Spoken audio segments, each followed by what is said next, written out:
এটা আমি তো সবসময় সিজাত দই না দিই চৈতন্য মনোহবিষ্টং স্থাপিতং যেন ভূতলে স্বয়ং রূপং তদমহং দদতি সমদান্তি কম বন্দে অহং শ্রীগুরু শ্রীযুতপদকমলং শ্রীগুরুণ বৈষ্ণবমন্দিরং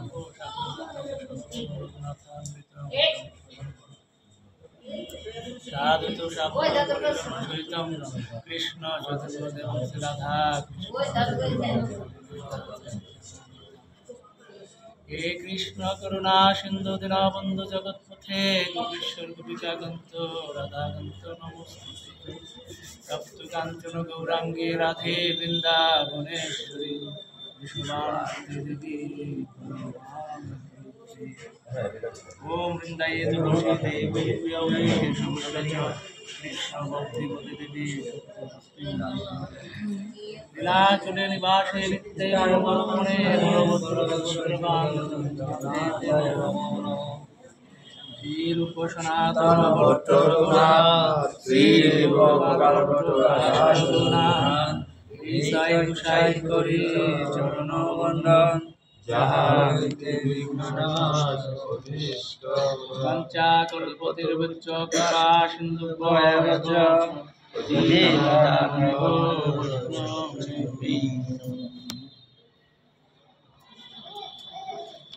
জয় শ্রী গৌরাঙ্গ নিত্যানন্দ শ্রী অদ্বৈত চন্দ্র গদাধর শ্রীবাসাদি সকল গৌর ভক্তবৃন্দ হরে কৃষ্ণ কৃষ্ণ কৃষ্ণ হরে হরে হরে রাম রাম ওম নমো ভগবতে বাসুদেবায় ওম নমো ভগবতে বাসুদেবায় ওম নমো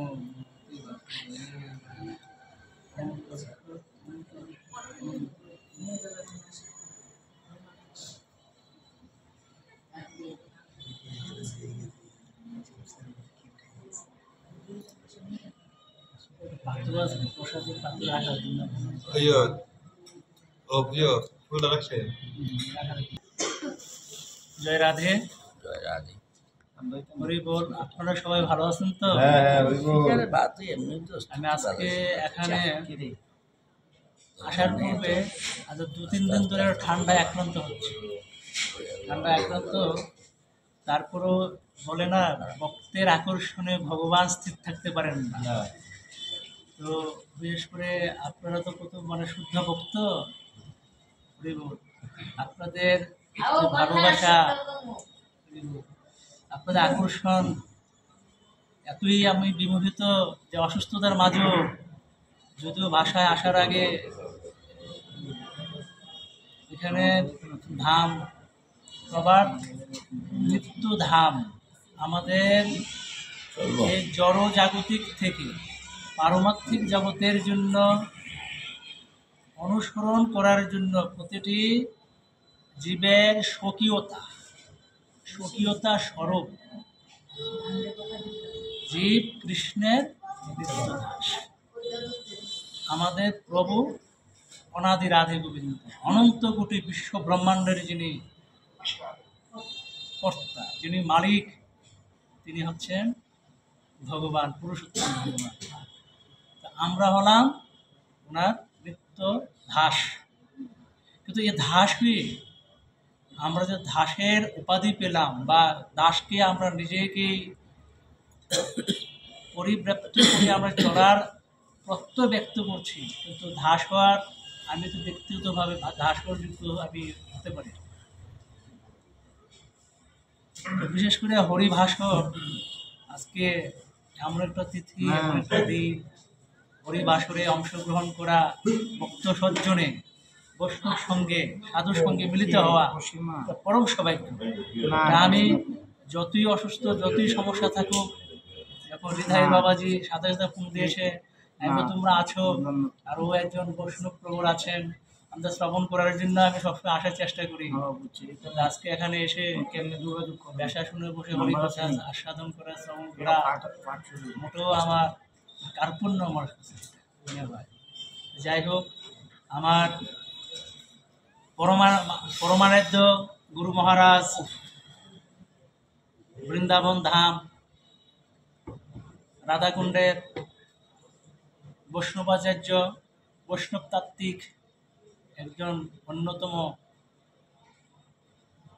ভক্ত শ্রীমৎ মহাপ্রভু কৃপা শ্রীমূর্তি শ্রীমৎ ব্রজহরিদাস বাবাজি মহারাজের রাতুল চরণে নিবেদনপূর্বক এবং আপনাদের কৃষ্ণ ভক্ত গৌর ভক্তের চরণধুলি মস্তকে ধারণ করে আমি এখানে বসার নিমিত্ত মাত্র।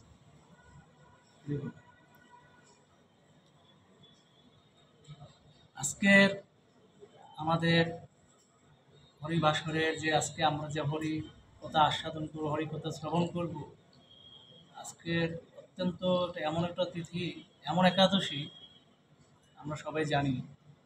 একাদশীর নাম হলো কি? বৈনী একাদশী। এটা মাহাত্ম্য সম্পর্কে কিছুটা আমি এখানে শেয়ার করছি।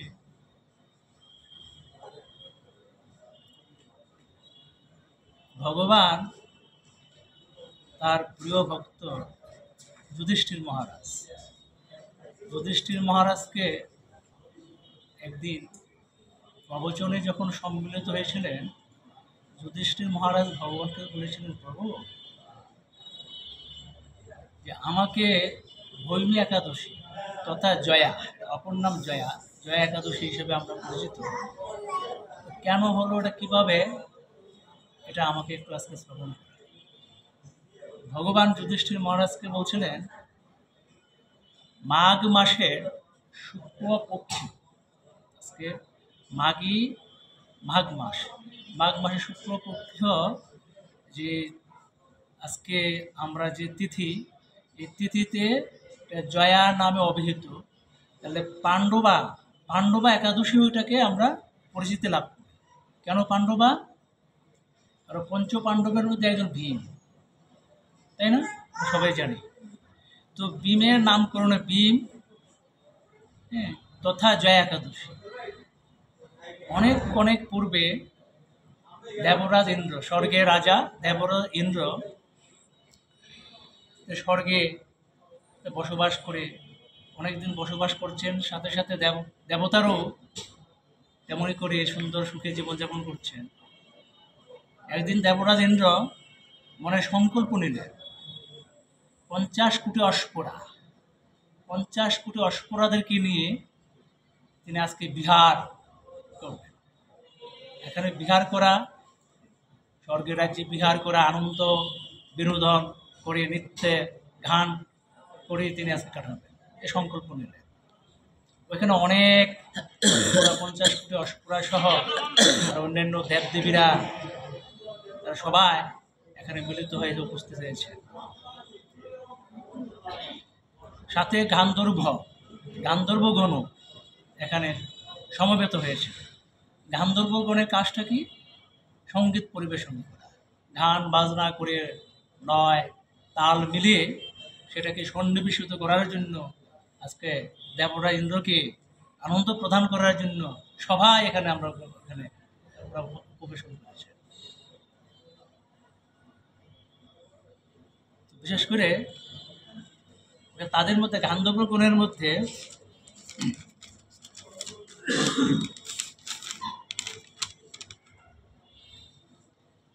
পুষ্পদত্ত এবং চিত্রসেন, হ্যাঁ, তো দুইজন মানে গান্ধর্বগণের মধ্যে এরা অন্যতম। এর মধ্যে চিত্রসেনের পুত্রের পত্নী ছিলেন, এর নাম কি? মালিনী। চিত্রসেনের স্ত্রী বা পত্নী নাম হলো মালিনী। তো চিত্রসেন ও মালিনীর এক কন্যা ছিলেন, নাম কি? পুষ্পদন্তী, নাম হলো পুষ্পদন্তী। আর ওদিকে পুষ্পদত্তের পুত্রের নাম হলো মাল্যবান। পুষ্পদন্তী আর পুষ্পদত্তের পুত্রের নাম হলো মাল্যবান। যখন ইন্দ্রদেব, স্বর্গের রাজা ইন্দ্রদেব যখন আস্বাদন করলেন, অস্পরাধারকে নিয়ে যখন ওই ধামে যখন আস্বাদন করলেন, হঠাৎ পথিমধ্যে পুষ্পদত্তের পুত্র মাল্যবান আর ওদিক দিয়ে চিত্রসেন এবং শ্রীকৃষ্ণের কন্যা একমাত্র মানে পুষ্পদত্তী ওরা দুজনের মধ্যে এমন একটা আকর্ষণ সৃষ্টি হলো যে একে অপরের প্রতি দৃষ্টি এমন দৃষ্টিগোচর হচ্ছে যে একে অপরের চোখটাকে মানে দৃষ্টিটাকে সরাচ্ছে না। এটার মধ্যে এমন একটা পরিবেশ সৃষ্টি হলো, এখানে একটা কামের একটা উৎপত্তি সৃষ্টি হয়ে গেল। পথিমধ্যে দেবরাজ ইন্দ্র ওই জিনিসটা অবলোকন করলেন। অবলোকন করার পরপরই তিনি ক্ষিপ্ত হয়ে গেলেন। আমার এখানে এসে এত ধরনের কাজ তো সমীচীন হয়নি। ক্রোধান্বিত হয়ে ইন্দ্রদেব তাদেরকে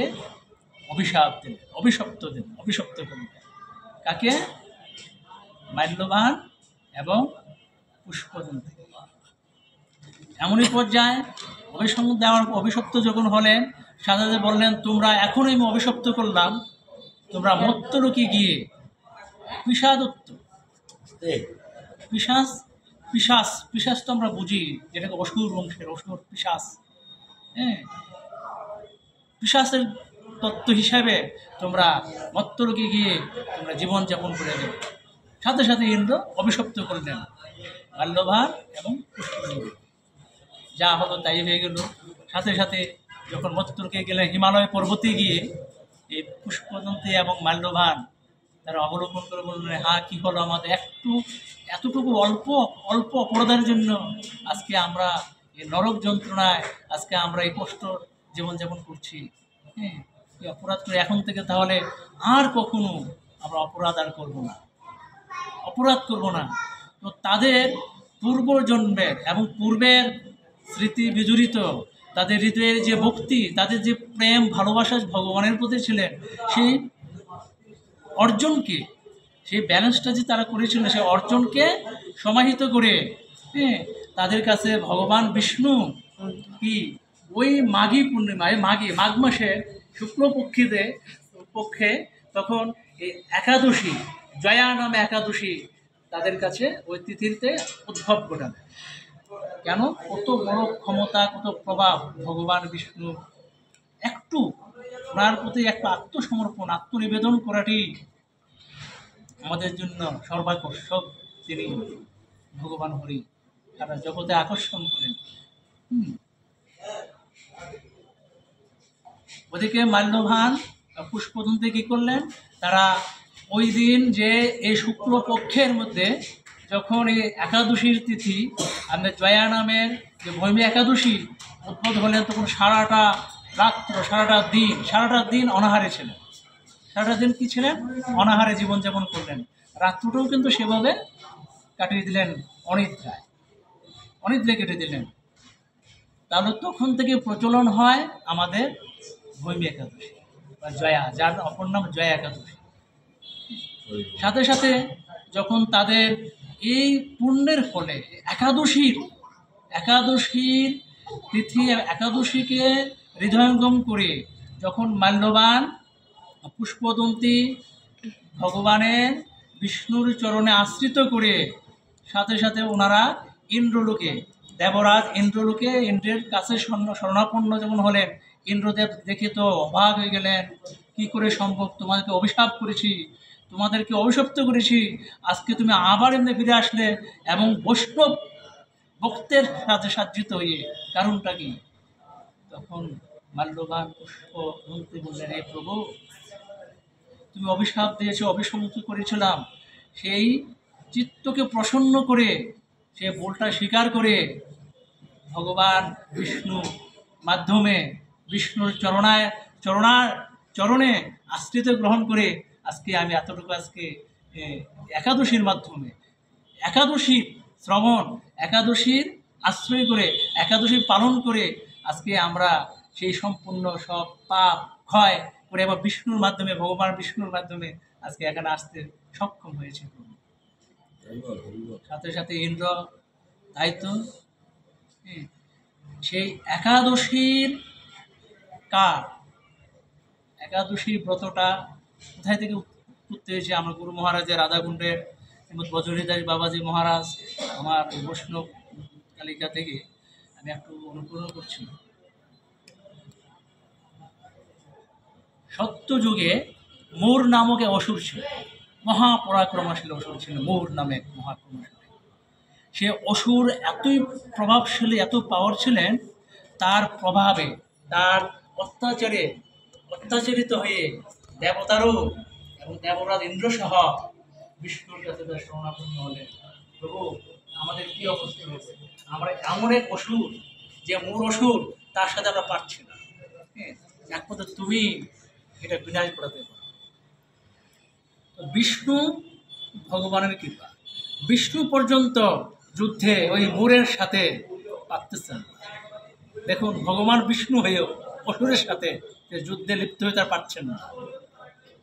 এমত অবস্থায় ভগবান বিষ্ণু তার দেহ থেকে, তনু থেকে এমন এক দেবীর আবির্ভূত হয়েছে, সে মূরকে ধ্বংস করার জন্য, মূরকে বিনাশ করার জন্য।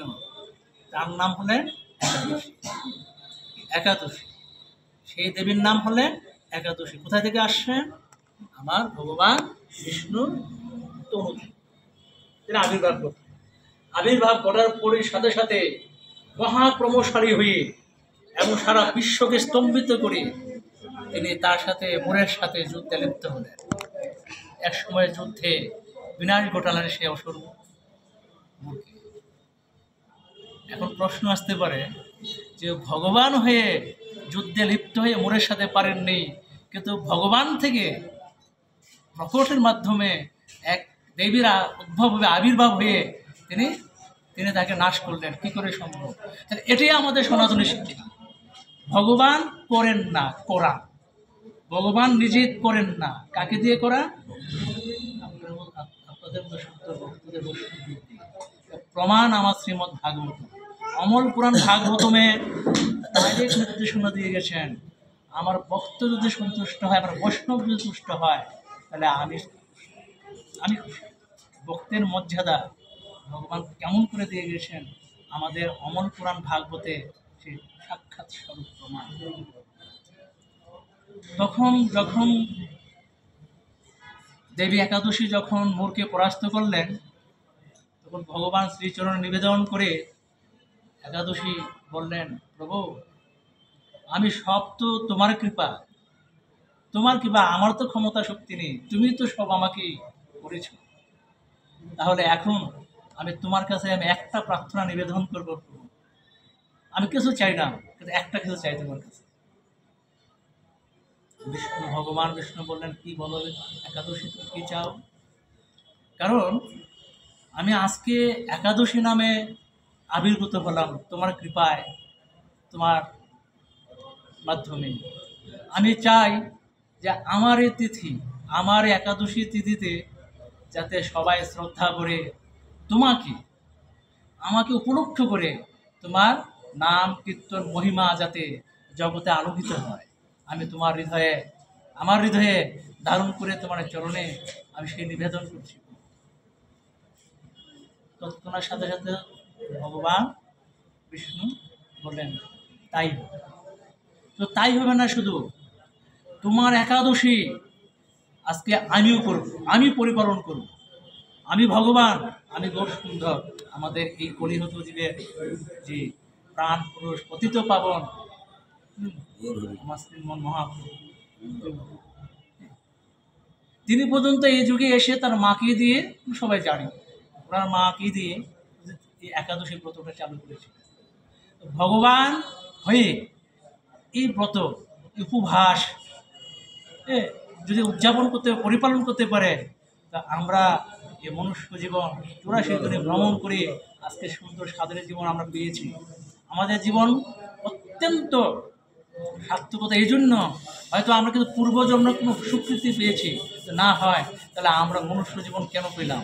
কারণ মনুষ্য জীবনের এমন শক্তি, এত ক্ষমতার প্রভাব দিয়েছে, আমরা হরিকথা আস্বাদন করা, শ্রবণ করা, ভক্ত সঙ্গ, যা দেবদেবীরও পারে, তা দেবদেবীদেরও তার সম্ভব হয় না। তাহলে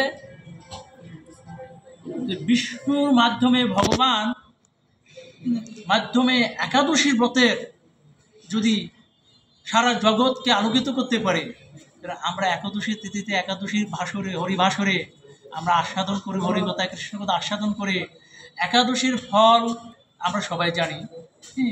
একাদশীর আমরা এত ফলদায়ক এটার মহিমা, একাদশীর যে ভক্তি, একাদশীর যে রস, হ্যাঁ, যাগ যজ্ঞ তপস্যা এবং তীর্থ ভ্রমণ করেও সেই ফল পাওয়া যায় না। একাদশীর ফলের এত পাওয়ার, এত প্রভাব। আমাদের কলিযুগের একমাত্র ব্রত একাদশী ব্রত। একাদশী ব্রত, আর আমরা বেশি করে আমরা নাম জপ করি, হরির নাম করি, আমাদের ভজন। রাধাকুণ্ডের বিনোদ বাবা একটা কথা বলছেন, ভজন এবং সাধন দুটি অভিন্ন, একটি অপরটির সাথে সম্পৃক্ত, দুটি আলাদা। ভজন এবং সাধন। ভজনটা কি? তাহলে প্রশ্ন, ভজনটা কি? ভজন হলো ভগবানকে আশ্রিত করে সদ্গুরু কৃপার চরণকমলে আশ্রিত হয়ে ভগবানের চিন্তা চেতনার মাধ্যমে ক্রিয়াকর্ম করাকেই ভজন বলা হয়। তা সাধনটা কি? গুরুদেবের নির্দেশ অনুযায়ী, গুরুদেবের আজ্ঞা অনুযায়ী, তার সার্কুলার মেনে, তার পরিপত্র মেনে পরিপালন করার নামই হলো সাধন। আমরা সাধন এবং ভজনকে সমন্বয় করে, আমি ব্যাংকে চাকরি করি, তো ব্যাংকের ভাষায় বলা হয় ডেবিট এবং ক্রেডিট। ডেবিট ক্রেডিট যদি সমন্বয় না হয় তাহলে সেই অ্যাকাউন্টসটা হবে না। অ্যাকাউন্টসটাকে চূড়ান্ত ফাইনাল অ্যাকাউন্টটাকে কমপ্লিট করতে গেলে আমার ডেবিট ক্রেডিট দুটির মিল হতে হবে, তাই না? অমিল থাকলে কিন্তু হবে না। তাহলে আমাদের ভক্তিপথে, ভক্তি অনুসরণের জন্য তাহলে সাধন এবং ভজন একমাত্র সদ্গুরু কৃপার মাধ্যমে। তাহলে গুরু শব্দের অর্থ কি আমরা সবাই জানার প্রয়োজন আছে। গু মানে অন্ধকার, রু মানে আলোকিত করা। তাহলে গুরু শব্দ হলো অন্ধকার থেকে আলোতে নিয়ে যাওয়ার জন্য যিনি নির্দেশনা দেবেন, যিনি আজ্ঞা প্রদান করবেন, তিনি গুরু। এখন প্রশ্ন আসতে পারে, আমরা গুরুদেবের কাছে দীক্ষা পেলাম, আমার গুরু অনেক বিশাল বড়, রাধাকুণ্ডের গুরু, আমার গুরু নবদ্বীপ ধামের গুরু, আমার গুরুদেব ওইখানের গুরু, তাহলে এই বড় গুরু দিয়েই কি আমি পার পেতে পারবো? তাহলে গুরুর আদেশ, গুরুর আজ্ঞা অনুযায়ী যদি পরিপালন না করি তো ক্রিয়া কিভাবে হবে? আমাকে আচরণ করতে হবে। শ্রীমন মহাপ্রভু কি বলছে? নিজের আচরণীয় ধর্ম জীবকে শিখাও। আগে আচরণ করতে হবে। আমার নিজেকে আচরণ করলে আমি আরেকজনকে বোঝাতে হবে। আমি কিছুই করলাম না, আমি কিছুই ভজনের প্রতি দুর্বলতা, তাই ভজন কি জানলাম না, তাই আরেকজনকে কীভাবে বোঝাবো আমি সেটা? তাহলে মহাপ্রভুর সেই কথা যে নিজের আচরণীয় ধর্ম জীবকে শিখাও, আগে নিজে আচরণ করতে হবে। তা আমার গুরুদেবের আজ্ঞা অনুযায়ী, গুরুদেবের নির্দেশন অনুযায়ী পরিপালন করে গুরুদেব কি চায়। আমি যখন রাধাকুণ্ডে যাই, দর্শনে যাই, বৃন্দাবনে, যখন 2017 সালে, তখন গভর্নমেন্ট চাকরি করি, চলছে, 15 দিনের ছুটি পেয়েছিলাম। একটু শেয়ার করছি এখানে। 15 দিন আমাদের সরকারি চাকরি, 15 দিনের ছুটি, বহি বাংলাদেশ যেটাকে বলা হয়, বাইরে যাওয়ার জন্য 15 দিনের বেশি ছুটি পাওয়া যায় না। তা আমি ছুটি 15 দিনে পেলাম। রাধাকুণ্ডে আসা যেহেতু 1 সপ্তাহ হয়ে গেল। তো ওইখানে যাওয়ার পথে আমি বাবাজিকে বললাম, বাবাজি আমি আসছি এখানে আপনার শরণাপন্ন হওয়ার জন্য, আমি আমার একটা সংকল্প কি আনতে পারি? বললো কি আনতে? মানে আসো, আমরা এসে এখানে বৈষ্ণব সঙ্গে প্রসাদ আসে। দেখুন, একজন প্রকৃত সদগুরুর কি চাওয়া পাওয়া। আমার গুরু মহারাজ শ্রীমন মহাপ্রভুর কৃপা শ্রীমূর্তি তিনি। আমি শেয়ার করি, না করলে হয় না। যখন ওনার কাছে আমি কৃপা হওয়ার পূর্বে আমি শুনেছি উনি দীর্ঘদিন ধরে রাধাকুণ্ডে, উনি এতই ভজনে ছিলেন, মানে শ্রীমন মহাপ্রভুর সাথে শাস্ত্রী বলছে গৌরের সাথে যার সম্বন্ধ তিনি, গৌরের সাথে যিনি সম্বন্ধ তিনি প্রকৃত সদগুরু। তাহলে গৌরের সাথে সম্বন্ধ নেই, তাহলে সে তো গুরুদেব হতে পারি না। এখন তথাকথিত গুরুদেবের অভাব নেই।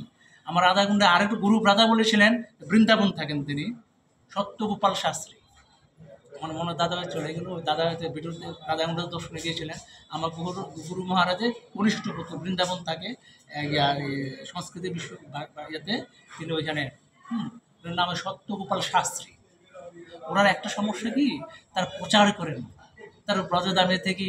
আমি তো প্রশ্ন করছিলাম, দাদা আমাদেরকে কিছু কৃপা করে কিছু দিয়ে দেন, আমরা তো ব্যালেন্স করতে করতে সবই, তাহলে এখানে বসে বসে বজন কার জন্য করছি, তোমাদের জন্য না।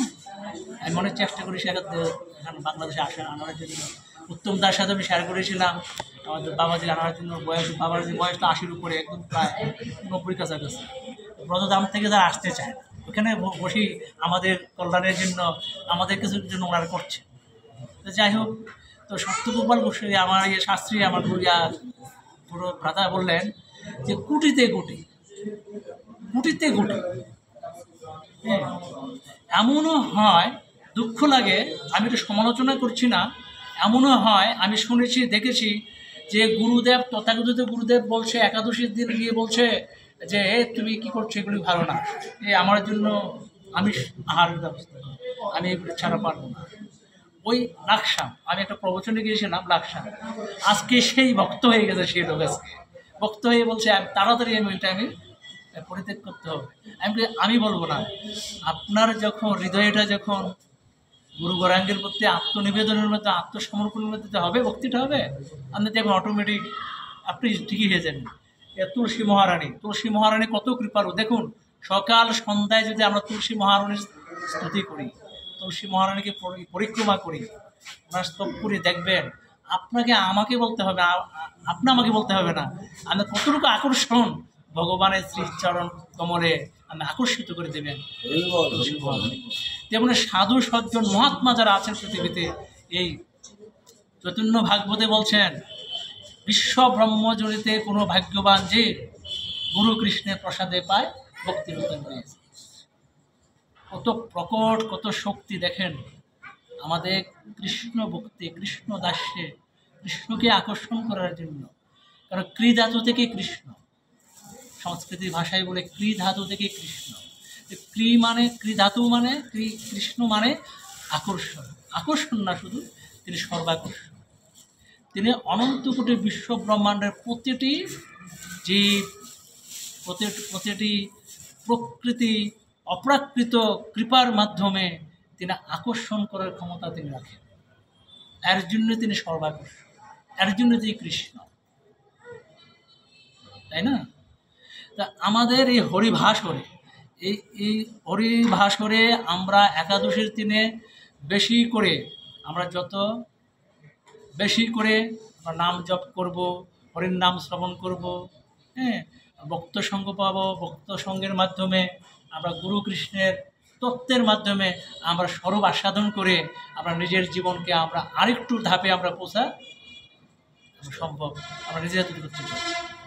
দাদা রাধাকুণ্ডে গিয়েছিলেন, স্বরূপদাস বাবাজি, দাদা স্বরূপদাস বাবাজি মহারাজ আমার গুরুদেবের কনিষ্ঠ ভ্রাতা। আর ওনার কনিষ্ঠ সন্তান দাদা বৃন্দাবন থাকেন সত্যগোপাল শাস্ত্রী। আপনি দেখবেন মোবাইলে ইউটিউবে শাস্ত্রী এতে গেলে দেখবেন। হ্যাঁ, তো তিনি ওনার কথা বলছিলাম, উনি ওর দর্শন পেয়ে আসবেন ওখানে গিয়ে। তাই জানিও না দাদা ওইখানে গিয়ে এত সুন্দর, মানে কীভাবে ওখানে কাছে গেলেন। তো আমার ব্যক্তিগতভাবে এই জন্য পরম সৌভাগ্য, আমি মহারাজের যে জায়গাতে, আমি যার চরণে, রবি ঠাকুর বলছিলেন, আমার মাথা নত করে দাও হয়ে তোমার চরণ তোলে। হ্যাঁ, আমি মাথা যখন নত করার যখন করবেনি, তাহলে আমাকে ওই ধরনের চিন্তা ভাবনা করে, ওই যাচাইটা করার আপনার ক্ষমতার আপনার নাই, এটা পূর্বজন্মের স্বীকৃতি। তুলসী মহারানীর কৃপায়, সাধু সজ্জনের ভক্তের কৃপায় এটা হয়ে যাবে, অটোমেটিক হয়ে যাবে। হ্যাঁ, যাক, আমি একটু স্বল্প পরিসরে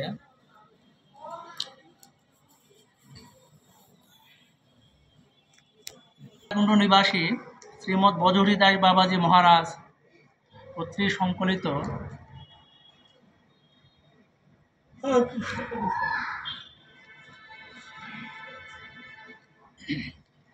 আমরা হরির নাম করছি, আমরা জপ করছি। এই যে হরির নাম, তারক ব্রহ্ম হরির নাম, হরে কৃষ্ণ কৃষ্ণ কৃষ্ণ হরে হরে, হরে রাম রাম রাম হরে হরে।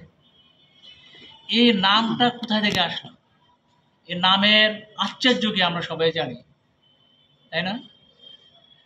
সেই নামাচার্য ঠাকুর হরিদাস, শ্রী নামাচার্য হরিদাস ঠাকুর সম্পর্কে একটা আলোচনা করছে।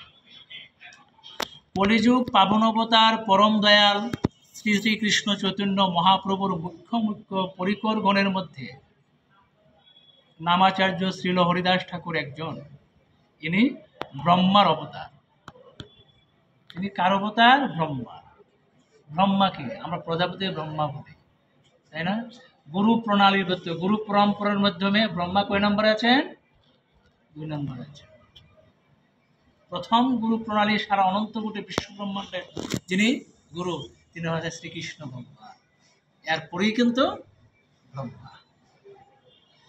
অনেকে প্রশ্ন করে এখন তো ব্রহ্মা বিভিন্ন সৃষ্টি জায়গার মধ্যে দাদারা কই আমি প্রশ্ন না, অনেকে মনে করেন জগৎগুরু বানাই লাইতেছে, একজন একভাবে জগৎগুরু বানাই লাইতেছে, যেমন প্রভুপাদ জগৎগুরু, এবং মনে করেন এরকম আমার গুরুদেবরা আমি জগৎগুরু বানাই লাইতেছি, আরেকজনের গুরুদেবরাও আরেকজনের জগৎগুরু বানাই লাইতেছে। এখন এটা নিয়ে তো আমরা অনেক মানে বিক্ষোভ হয়ে আছি, ভালো একটা সুন্দর আপনি একটা উত্থাপন করেছেন। এটা নিয়ে অনেক চিন্তায় আছি কি করবো। আমাদের ভাগবত অমল পুরাণের শাস্ত্রে বলছে জগৎগুরুর কথা উল্লেখ আছে, আর সেই জগৎগুরু একমাত্র নিতাই চাঁদ। আমাদের গুরুদেব হচ্ছেন ভগবানের প্রতিনিধি। গুরুদেব হলেন ভগবানের প্রতিনিধি। তাহলে উদ্ধব একদিন ভগবান উদ্ধবকে বলছিলেন, হে উদ্ধব, আচার্য অর্থাৎ গুরুদেবকে তুমি কোনো মনুষ্য জ্ঞানে সাধারণ হিসাবে তাকে মনে করবে না, সে আমারই সেই স্বরূপ। সে কার স্বরূপ? ভগবান কৃষ্ণেরই স্বরূপ গুরুদেব। না, গুরুদেবকে আচার্যকে সাধারণ মানুষ কি দেবতাও না, তাকে মনুষ্য জ্ঞান করলে অপরাধ হবে। তাকে তুমি কি মনে করতে হবে? সে আমারই চিন্ময় ধাম স্বরূপ হিসাবে হৃদয়ে ধারণ করে তুমি ভগবান স্বরূপ তাকে তুমি ভজন করবে, তাকে স্তব করবে। সেটাই হচ্ছে গুরুদেব। তার প্রশ্ন আসতে পারে, গুরুদেব ভগবান? কারণ মহাপ্রভু তো বলছে জগৎ নিস্তার লাগি নন্দসুত হরি ভুবনে প্রকাশন গুরু রূপ ধরি। তাহলে আমার মহাপ্রভু তো অনন্ত কোটি ব্রহ্মাণ্ডের প্রথম গুরু, উনি তো নিতাই চাঁদকে কৃপা করে দিয়েছে যে তুমি এটা পৃথিবীতে সবাইকে। তাহলে ভগবান গৌরসুন্দর আমার কৃষ্ণচন্দ্র তো ভগবান কলিতে আবির্ভূত হয়ে মহাপ্রভুর অনেক আলোচনা। মহাপ্রভু আসছেন কিন্তু আমাদের জীবজগতের এই পতিত ভাবন, আমাদের কলিহত জীবকে উদ্ধার করার জন্য, আমাদের দূরদর্শটাকে লাঘব করার জন্য তিনি ভগবান রাধা কৃষ্ণের তত্ত্বের এক তত্ত্বে মিলিত হয়ে ভগবান গৌরসুন্দর তিনি আসছেন আমাদের জন্য। কত পরম সৌভাগ্য! আমরা এমন এক যুগে আমরা আজকে আসছি। প্রশ্ন আসতে পারে, এই যুগটা তো অন্ধকারের যুগ, এখানে পাপাচারে পাপে লিপ্ত হয়ে গেছে, চারিদিকে অন্ধকার, অন্যায়, অত্যাচার। তার মাঝেও আমাদের পরম সৌভাগ্য, আমরা রাধার প্রেম, আমরা কৃষ্ণের প্রেমকে সম্মিলিত হয়ে আমরা মহাপ্রভুর মতন ভগবানকে আমরা এই কলিহত জীবে আমরা পেয়েছি। আমাদের জন্য পরম প্রাপ্তি। যাগ যজ্ঞ তপস্যা করেও অনেক সত্য ত্রেতা দাপর করি, কলিযুগ ছাড়া অন্যান্য যুগগুলোতে অনেক বয়স পেতাম, অনেক সময় পেতাম, কিন্তু 4 যুগের মধ্যেই হরির নাম ছিলেন। কিন্তু কলিযুগের হরির নাম আমার মহাপ্রভু যেভাবে তিনি রাধার ভাব এবং কৃষ্ণের রাধার তত্ত্ব নিয়ে যে নাম সুধা তিনি দিয়ে গেছেন, আর কোনো যুগে এমন এই ধরনের নাম আর ছিল না। এ নামের এত আনন্দ আমরা হৃদয়ঙ্গম করতে পারিনি। তার জন্য আমাদের পরম সার্থকতা। জগৎগুরু গুরুদেব ভগবানের প্রতিনিধি, গুরুদেব ভগবান স্বরূপ। ভগবানের মাধ্যমে, গুরুদেবের মাধ্যমে ভগবানের অর্চন করা যায়, গুরুদেবকে ভগবান স্বরূপ হিসেবে তাকে ধ্যান করা যায়। তাইতে গুরুদেব হচ্ছেন ভগবানের প্রতিনিধি। ভগবানকে পাওয়ার জন্য, ভগবত ধাম প্রাপ্তির জন্য, ভগবানের চরণকে আশ্রয় গ্রহণ করার জন্য গুরুদেব আমাদেরকে নির্দেশনা, আমাদের গাইডলাইন দিচ্ছেন। আর যেমন তেমন গুরুদেবের মধ্যে পড়ে না। তিনি হতে হবে গৌরের সাথে যার সম্বন্ধ, যিনি গৌরকে আশ্রয় করে তিনি হরিকথা, ভগবান তত্ত্ব, ভগবান সম্পদ ছাড়া, ভাগবত তত্ত্ব ছাড়া অন্য কোনো চিন্তা চেতনা নেই। আমি ফোনটা দিতে পারিনি আমার মহারাজকে রাধাকুণ্ডে, জানেন? হ্যাঁ, ফোনটা দিতে পারেনি, উনি ভজনে এত ব্যস্ত থাকে। ফাঁকে একটু দেই, বাবা অপরাধ মার্জনা করবেন, একটু শ্রবণ করার জন্য একটু তত্ত্ব। কারণ শিষ্যের কাজ হলো তত্ত্বদর্শী গুরুর মাধ্যমে তত্ত্ব আলোচনা করা, তাকে সবিনয় তার কাছ থেকে জিজ্ঞাসা করা। এটা প্রকৃত শিষ্যের কর্তব্য কাজ, এটা হওয়া উচিত আমাদের। তাহলে সেই তত্ত্বকে আমার হৃদয়টাকে পঞ্জীভূত করে আমরা চলবো সেই জায়গার মধ্যে। তাহলে ভগবানকে পাওয়ার জন্য আমরা সেই তত্ত্বদর্শী গুরুদেবের কথা আশ্রয় গ্রহণ করতে হবে, নতুবা জীবনের কোনো মূল্য নেই, জীবনটাই বৃথা। তো যাই হোক, কলিযুগ পাবনবতার পরম দয়াল শ্রী শ্রীকৃষ্ণ চৈতন্য মহাপ্রভুর মুখ্য মুখ্য পরিকর গণের মধ্যে নামাচার্য ছিল হরিদাস ঠাকুর একজন। ইনি ব্রহ্মার অবতার। পূর্ববঙ্গের প্রাক্তন যশোর বর্তমান খুলনা জেলার বুরন গ্রামে 1372 শকে নামাচার্য শ্রীল হরিদাস ঠাকুর যবন কুলে অবতীর্ণ হন। শ্রী অদ্বৈত প্রকাশ, শ্রী চৈতন্য চরিতামৃত, শ্রীমদ্ ভাগবত, অদ্বৈত বিলাস, চৈতন্য ভাগবত, গৌরীয় বৈষ্ণব অভিধান, এই 6টি গ্রন্থের অবলম্বনে তাহার পূর্ব পরিচয়াদি এবং প্রকট লীলা সম্বন্ধে কিছু লেখা হইতেছে। তাহলে শ্রীল হরিদাস ঠাকুর যবন কুলে অবতীর্ণ হন। যবন কুলে, যবন শব্দের অর্থ জানতে হবে, তাই না? যবন কুল, আমরা যেটাকে বলে নিচু বংশ। কিন্তু এখানে বলছেন মুচিও সূচি হয় যদি কৃষ্ণ বোঝে, আবার সূচিও মুচি হয় যদি কৃষ্ণ। তাহলে প্রমাণ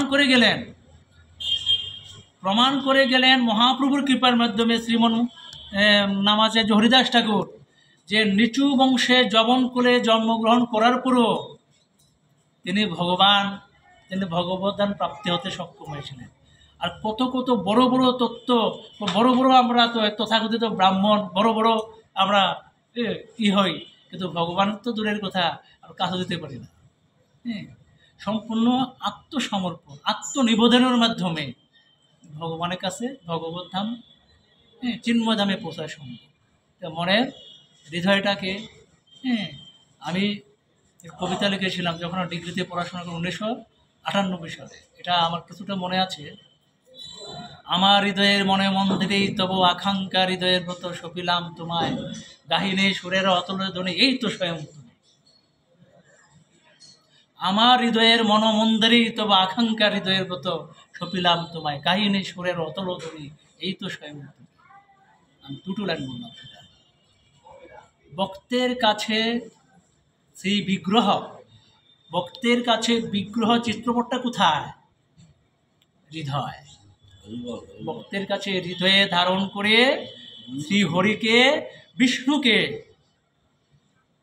হৃদয়ে ধারণ করে ভক্তের যত লীলা বিলাস, রাধাকুণ্ডে বৃন্দাবন গেলে, দর্শন গেলে দেখবেন, ওইখানে আমি যখন গিয়েছিলাম দর্শন পেয়েছিলাম পশু পক্ষিত সহ, এবং যত গোপীরা আছে, ব্রজবাসী যারা আছে, রাধে রাধে, গাড়িতে চলাচল করবেন, রাধে রাধে, কথা বলবেন, রাধে রাধে।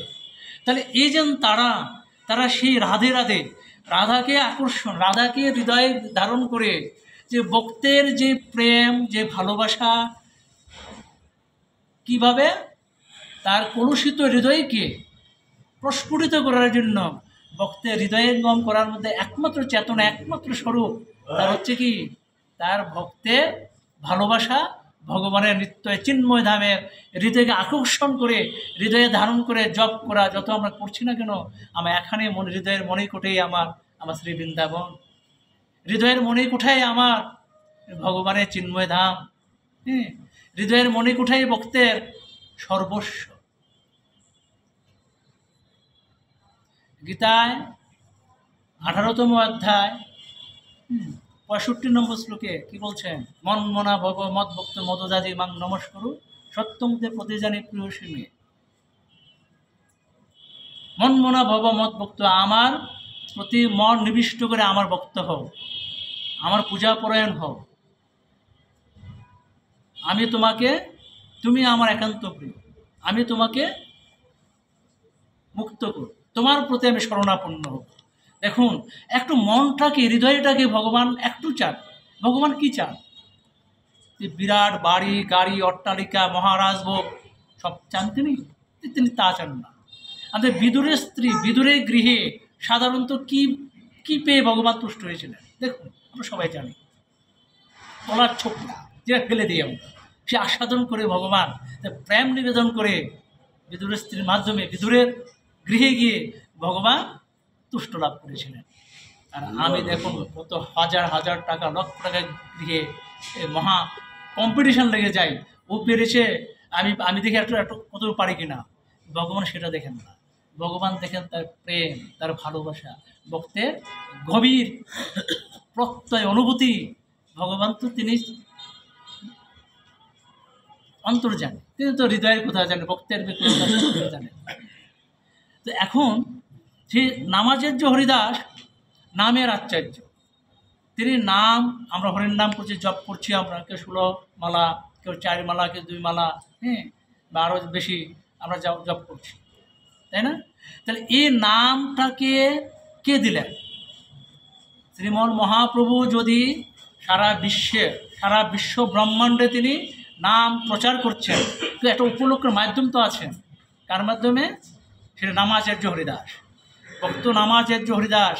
সে হরিদাস তথায় অদ্বৈত প্রকাশে সপ্তমধ্যে শ্রীধাম বৃন্দাবনে কৃষ্ণ স্বয়ং ভগবান, নরনীলা কইলে করি গোপয় অভিমান, একদিন গুষ্ট লীলায় শ্রীনন্দন নন্দন, গোপাল উচ্ছিষ্ট ফল করিলা ভোজন।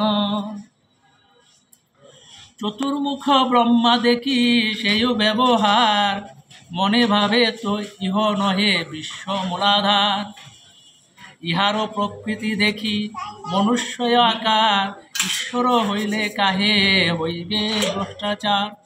এত চিন্তি ধ্যান যুগে দেখি নিব নেত্রে, স্বয়ং কৃষ্ণচন্দ্র বিরাজিত ব্রজক্ষেত্রে, পুণ্য দেখি কৃষ্ণ করে উচ্ছিষ্ট ভোজন, বাবে ইহ কৃষ্ণ নহে অন্য কোনো জন।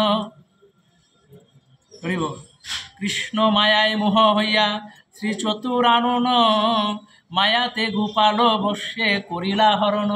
গোষ্ঠী লীলায় যখন, আমাদের বৃন্দাবন লীলায় যখন শ্রীকৃষ্ণ যখন বালক তার সখাদের নিয়ে যখন গোষ্ঠী লীলায় যখন মগ্ন, তো ব্রহ্মা ওখানে উপস্থিত হয়ে তাদের যত বালকদেরকে, তাদের লীলা সংবরণ করে, তাদের এমন একটা অবস্থায় ব্রহ্মা তাদেরকে নিকটে নেওয়ার চেষ্টা করেছিলেন, বালকদেরকে, ভগবানের কৃষ্ণের সখাদেরকে বুঝাতে চেয়েছিলেন সে কৃষ্ণ না, সে একটা সাধারণ বালক। সে ব্রহ্মা তিনি জানেন না সে কৃষ্ণ, অনাদি রাধে গোবিন্দ গুণকের তিনি হরি, তিনি এখানে আসেন সাধারণ বেশে, জানেননি। কৃষ্ণ যখন আসলেন, যখন যশোদা মাকে জানতেন সে কৃষ্ণ আমার ভগবান, আর যে বলতেন তোমার কৃষ্ণ সাধারণ মানুষ না, সে তো ভগবান। তো যশোদা মা নন্দ মহারাজ বলছেন না, সে ভগবান না। তো ভগবান হলে আমার কাছে থাকবে না, সে ভগবান হতে পারে না, তোরা ভুল বলছিস। তোরা দাসীদেরকে এবং বৃন্দাবন ব্রজধামের যত গোপীদেরকে বলতো না, সে ভগবান না, সে আমার বাচ্চা, আমার ছেলে সন্তান, তাই না? তাহলে এখানে যে চতুর্মুখ ব্রহ্মা দেখি সেই ব্যবহার, চতুর্মুখ ব্রহ্মার চতুর্মুখ আমরা সবাই জানি 4টি, তাই না? তাহলে সেই ব্রহ্ম ভগবান সেই কৃষ্ণকে মানতে নারাজ। গোষ্ঠী লীলায় তিনি দেখিয়ে গিয়েছিলেন। তথাহি শ্রী ভাগবতে বলা আছে, নারায়ণস্তং নহি সর্বদেহী নামাত্মা, সধীশল সাক্ষীল লোক সাক্ষী, নারায়ণ হঙ্গং নরভূ জলয়ানাত চপি সত্যং ন তৈব মায়া। ব্রহ্মা শ্রীকৃষ্ণকে বলিলেন, তুমি কি নারায়ণ নও? দেখুন, আমি মাঝের থেকে একটু ওখানে চলে গেলাম। অর্থাৎ নিশ্চয়ই তুমি নারায়ণ, যেহেতু তুমি সমস্ত দেহীদের আত্মা হও, এবং হে অধীশ তুমি সকল লোকের সাক্ষী হও। অর্থাৎ তুমি দেহাদিগে ভূত ভবিষ্যৎ বর্তমান কর্ম সকল নিরীক্ষণ করো। আর জীবের হৃদয় এবং জল যাহার আশ্রয়, সেই প্রসিদ্ধ নারায়ণও তোমার অঙ্গ বা মূর্তি বিশেষ, তাহাও তোমার অঙ্গ এ নারায়ণও সত্য বস্তু, তাহা তোমার মায়া মায়িক বস্তু নহে। দেখুন, যখন নারায়ণ যখন ভগবানকে প্রকটভাবে, ভগবান ব্রহ্মাকে যখন তার কিছুটা স্বরূপ যখন তিনি লীলা বিলাস করে দিয়ে গেছেন, ব্রহ্মর সাথে সাথে আত্মসমর্পণ করে বলছে, কার সাথে করছেন, কার বেশে, কার সাথে আমি এই প্রকটটাকে, প্রকট লীলাকে আমি আজকে ধূলিসাৎ করছি। আজকে সখাদের নিয়ে ভুল স্বীকার করেছিলেন কিন্তু নারায়ণ, ভেবে এ ব্রহ্মাকে তো ভুল স্বীকার করেছিলেন না, আসলে তুমি জগতের অধীশ্বরে অধীশ, তুমি জগতের নিয়ন্ত্রণ করতে একমাত্র তুমি প্রভু নিয়ন্ত্রণ, তুমি যার জন্য তুমি সর্বাকর্ষক, তুমি সর্বাকর্ষণ, সারা জগৎকে আকর্ষণ করতে পারো, তোমার সেই শক্তি, সে আধার। আজকে তুমি ভক্তি, তাই তো শ্রীমন মহাপ্রভু ভগবান হয়ে আপনার আমার জন্য, সকলের জন্য তিনি কাঁদছেন। শ্রী অদ্বৈত কিছুদিন আগে শ্রী অদ্বৈত প্রভুর যিনি আবির্ভাব তিথি গেলেন, আমরা সবাই জানি। হ্যাঁ, কত ভক্তের, হ্যাঁ, তিনি শ্রী অদ্বৈত প্রভু, তিনি সদাশিব, আমরা জানি, হ্যাঁ, যে আমরা তিনি সদাশিব, তিনি আবির্ভাব হয়ে কলিযুগে আমাদের এই শ্রী অদ্বৈত গোসাই, হ্যাঁ, যার কৃপার বলে আমরা পাইলাম হে গৌর নিতাই হরিব। হ্যাঁ, নিতাই গৌরের কে আনার জন্য, আমাদের আবির্ভাব গড়ানোর জন্য অদ্বৈত প্রভু কত ভজন করেছিলেন, কত ধ্যান করেছিলেন। তাহলে দেখুন, আমি একটা কথা জড়জগতে চলে যাচ্ছি। আমরা যখন বিপদে পড়ি, দেখবেন সুসময়ের বন্ধুগুলা সাথে পাওয়া যাবে না। এক সময় আপনার সময় ভালো ছিল, আপনার সাথে অনেক লোকের আনাগোনা চলবে, অনেক অনেক আসবে, আপনার না চিনলেও আপনাকে চিনবে, আপনাকে বড় তারা ভালোবাসবে, আপনাকে কাছে থেকে বাঁচবে। যখন দেখবেন আপনি বিপদে পড়ে যাবেন, একটা সমস্যায় পড়ে যাবেন, তখন এই যে বন্ধুগুলা, এই যে আপনার সুসময়ের সময় যে বন্ধুগুলা ছিল, সেই বন্ধুগুলার কাছে পাবেন না। তেমন কি আপনার নিজের ঘরে, নিজের যে আমরা পতি পত্নী, আমরা স্ত্রী, সহধর্মিণী, অর্ধাঙ্গিনী বলি, আমরা স্বামী স্ত্রী এত গভীর ভালোবেসে আমরা দুটা ফুল একটা মালায় আবদ্ধ মেলাবন্ধ নিয়ে আমরা, হ্যাঁ, বিবাহ আসরে আমরা মন্ত্রস্তব করে, হ্যাঁ, দুটি দেহ, দুটি হৃদয়, একই হৃদয় আকর্ষণ করে আমরা জীবনযাপন করব, এই প্রতিজ্ঞা নিয়ে আসি। যখন বিপদে পড়ে যাবেন না, দেখবেন যে স্ত্রীটাও আপনাকে দূরে সরে যাবে। আপনি বিপদে পড়বেন না যখন, না আপনার স্বামীটাও দেখবেন দূরে সরে যাবে। আপনটাকে, আমাদের এই দেহের এই হৃদয়টাকে যখন একদিন শেষের সময় যখন আসবে, হ্যাঁ, তখন আপনটা কে আমাদের জন্য, হ্যাঁ, তখন দেখবেন আপনি যখন চলে যাবেন না, আপনার 10 দিন 11 দিন আপনার জন্য আপনার সন্তান কাঁদবে, আমার জন্য আমার সন্তান কাঁদবে, আমার স্ত্রী কাঁদবে, আমার স্বামী কাঁদবে। 11 দিন 12 দিন 15 দিন 20 দিন যখন হয়ে যাবে, তখন দেখবেন তারা ভুলেই গেছে, তারা শেষ, বাস তাদের ক্রিয়াকর্ম শেষ হয়ে গেছে। কিন্তু ভগবান জীবে দয়া নামে রুচি বৈষ্ণব সেবং, তাহা হইতে নাহি ধর্ম শুনো সনাতন। উচ্চ স্বরে কান্দে প্রভু জীবের লাগিয়া, চেতন করান জীবে কৃষ্ণ নাম দিয়া। তিনি কাঁদছেন, তিনি আপনার আমার জন্য কাঁদছেন। তাই তো বলা আছে, তমেব মাতা চ পিতা তমেব, তমেব বন্ধুচ্চ সখা তমেব, তমেব বিদ্যা দ্রবিণং তমেব, তমেব সর্বং মম দেবা দেব। হে প্রভু, তুমি পিতা, তুমি মাতা, তুমি বন্ধু, তুমি সখা, তুমি সকল দেবতাদের দেবতা। ভক্তের কাছে ভগবান স্বরূপ, দেখুন ভক্তের কাছে ভগবানের স্বরূপ, চিন্ময় স্বরূপটাকে কতটুকু আকর্ষণ করে ভগবানের শ্রীচরণ পদে আত্মসমর্পণ করার জন্য, এটি হলো প্রকৃত ভক্ত। আর সেই ভক্তকে ভালোবাসার জন্য ভগবান যে কোনো মুহূর্তে, যে কোনো রূপে, যে কোনো সময়ে তিনি আসেন। তাই তো শ্রীমদ্ ভাগবত গীতাতে বলছেন, যদা যদা হি ধর্মস্ব প্রাণী নির্ভবতী ভারত অদ্ভুত্থানম ধর্মস্ব তদাত্মানাম। যখন যখন এই ধর্মের গ্লানি হয়, অধর্মের প্রাদুর্ভাব বেড়ে যায়, তখনই আমি নিজেকে তদাত্মানাং সৃজাম, তখনই নিজেকে আমি সৃষ্টি করি। পরিত্রাণায় সাধনা বিনাশায় চ দুষ্কৃতা ধর্ম সংস্থাপনার্থনায় সম্ভবামে যুগে যুগে। দেখুন, আপনাদের মতো সাধুদেরকে রক্ষা করার জন্য, দুষ্টদের দমন করার জন্য তিনি, এবং ধর্মকে সংস্থাপন করার জন্য তিনি যুগে যুগে তিনি আবির্ভূত হন। আজকে অন্ধকার যুগ চলছে আমাদের। প্রতিটি ধর্মই বলে কল্যাণের কথা, মঙ্গলের কথা, প্রতিবেশীকে ভালোবাসো, তার পাশে দাঁড়ো, ভালোবাসা দিয়ে। তোমার যদি কিছু থাকে, অর্থ নেই, বৃত্ত নেই, তোমার ভালোবাসাটা। কোটি টাকা দিয়েও দেখবেন একজন মানুষকে আপনি কিছু করতে পারবেন না। আমি লাপাঙের মধ্যে আমার একটা কথায় দ্বারা 33 লক্ষ টাকার দেনা ছিল এক গ্রাহক ক্লায়েন্টে, গীতা রানী সত্য, নামটাও বললাম। আমাকে বললো, দাদা আপনার সাধারণ মানুষ নন, আপনি তো আমাকে অর্থ দেন না। আমি একটু টাকাও তাকে দিইনি, ব্যাংকে চাকরি করে আমি তাকে সুন্দরভাবে গাইডলাইন দিয়েছি। এটা তাকে মুখের ভাষা। সে বিপদে পড়ে গিয়েছিল, এমন একটা সময় হয়েছিল, বিশ্বাস করতেন না, সে মানে সে কিছু করে ফেলবে, সুইসাইডের মতো ঘটনা করে ফেলবে। সে চারিদিক দিয়ে মানুষে সে বিভিন্ন কিস্তি লোনের টাকা নিয়ে তার জর্জরিত হয়ে গিয়েছিল, মানে মুখ দেখাতে পারে না, সে একটা কিছু করে নেবে। তখন এমন অবস্থায় আমি একটা মিটিং ছিল, আমার আনসার বিডিবির একটা প্রোগ্রাম ছিল, আমি সাথে গিয়ে বললাম, এই অবস্থা দেখি, আমি থাকুন, ধৈর্য ধরুন। আমি বর্তমান প্রেক্ষাপটকে উদ্দেশ্যে কথা বলতে চাই, সত্যের মতো। ধৈর্য ধরুন, নিরাশ হবেন না। কী করতে হবে? তখন আমি দেখলাম ওনাকে সুন্দর গাইডলাইন দিলাম, এইভাবে চলুন।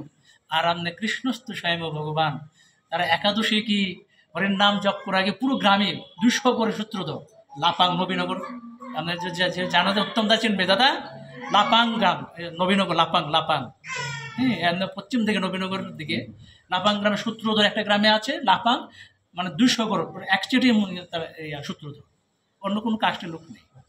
এবং আমি গিয়ে অবাক হয়ে গেলাম, ওইখানে কেউ একাদশী ব্রত কী এবং জপ করা কী তারা জানতেন না। আমার মনটা খুব কান্না আসলো তাদের দেখি, কিছু একটা করতে হবে।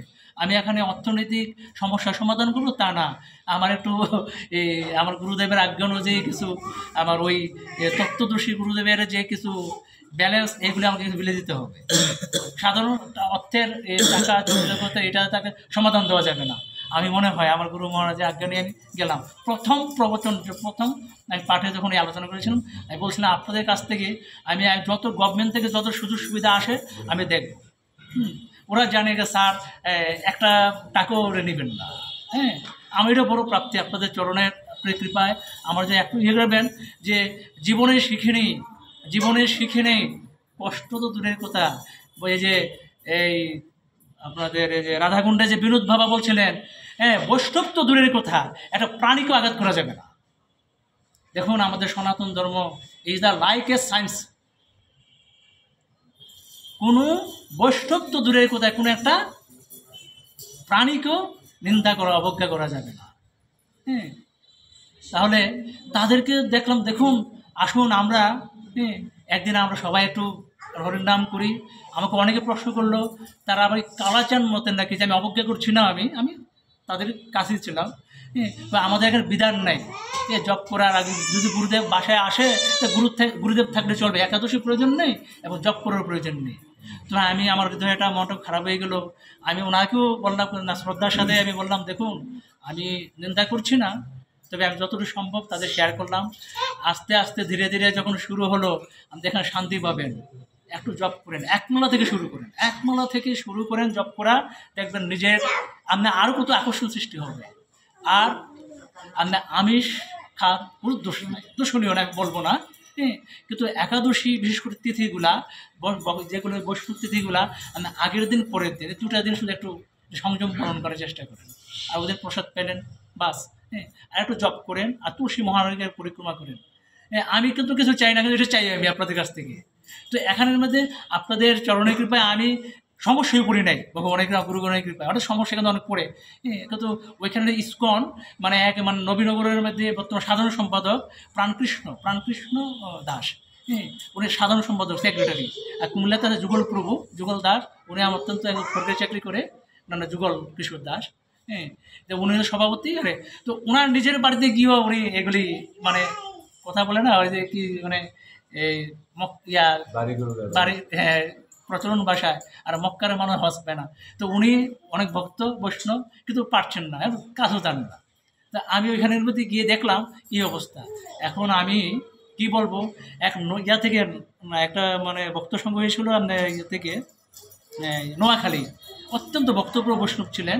তিনি গেলেন ওখানে গিয়ে তিনি আবার ওই ভারত থেকে বা দাম থেকে যত মানে ইয়াগুলো উপাচার্যগুলো আছে আমাদের জপ করার মালাথলি বা ইয়াগুলা অন্যান্য পুস্তক ধর্মগ্রন্থগুলা এগুলি উনি বিক্রি করার উদ্দেশ্যে ওখানে গেলেন। এরপরে গিয়ে দেখলেন ওখানে কোনো নাই, সবার হাতে হাতে জপের মালা। তো এবার সবাই বললো এই জপের মালা সম্ভব হচ্ছে আমাদের এই যে কালীপদ দার মাধ্যমে, ওনার মাধ্যমে।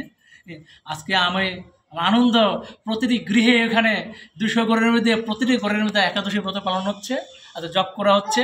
আর আমি যখন যাই মাসে মিটিং হয়, গেলে দেখি, তো আমি বললাম আমাকে দেখে তোমরা করছো না তো সেটা, কারণ ভগবান অন্তর্যামী, সব করো তোমরা সুখী হও, তোমরা আনন্দ ভোগ করো, এটি আমার বড় প্রাপ্তি।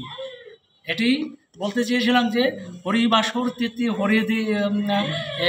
যেটাকে বলে উপভাস, উপু মানে নিকটে, বাস মানে থাকা, স্টে করা। কার নিকটে থাকা? আমরা রাধা মাধবের পুরুষোত্তম ভগবানের কাছে থেকে সাধু সঙ্গের মাধ্যমে, হরিকথার মাধ্যমে হৃদয়কে পঞ্জীভূত করে আমরা আকর্ষণ সৃষ্টি করে দেখবেন আমার জীবনে ভরা ভালো নয়। গীতায় বলছে যে নিষ্কাম কর্ম সকাম কর্ম, নিষ্কাম কর্ম করার জন্যই ভগবান নির্দেশনা দিয়ে গেছেন। তো নিষ্কাম কর্ম করতে গেলে আপনি বাধা সংগ্রাম লড়াই থাকবেই। এটাকে অতিক্রম করে আপনি একটা মাত্র মনকে, ভগবান বলছেন 9ম অধ্যায়ের 26 নম্বর শ্লোকে বলছেন না, কি বলছেন যে পত্রং পুষ্পং ফলং তয়ং, পত্র পুষ্প ফল ফুল নিবেদন করে ভক্তি সহকারে আমাকে যে নিবেদন করবে আমি সেটা গ্রহণ করি ভক্তি সহকারে। তাহলে আমরা ভক্তিটাকে আকর্ষণ করে আমরা বেশি বেশি করে আমরা হরির নাম করি, আমরা বৈষ্ণব সঙ্গ করি, আমরা ভক্ত সঙ্গ করি, বা আপনাদের শুদ্ধ ভক্ত বৈষ্ণবের আজকে সঙ্গ পেয়ে, বিশেষ করে এখানে উত্তম দা প্রতি কেন জানে একটা দুর্বলতা, এখানে যে আমাদের সুখদেব দা, আমাদের দাদা, সবাই আমি সময় পাই না, কিন্তু আজকে আমার অফিস বন্ধ ছুটি, কিন্তু আজকে ঠান্ডায় ছিলাম, তারপরও হৃদয়ে বাবা যে ফোন দিলেন একটু বাবা আসতে হবে। আমি পরম সৌভাগ্য, আমি সর্বশেষ আপনাদের চরণের দুলি মস্তকে ধারণ করে আমি একটাই কৃপা প্রার্থনা চাচ্ছি যে যতদিন গড় সুন্দর এই পৃথিবীতে থাকি চলি, যাতে এই ভক্ত সঙ্গ হরিসঙ্গের মাধ্যমে জীবনযাপন করে শেষের দিনটা যাতে গুরুর আশ্রয় করে যেতে পারে, সেই কৃপা প্রার্থনা রেখে আমি ভাগবত কথা বিশ্রাম রাখলাম। জয় জয়।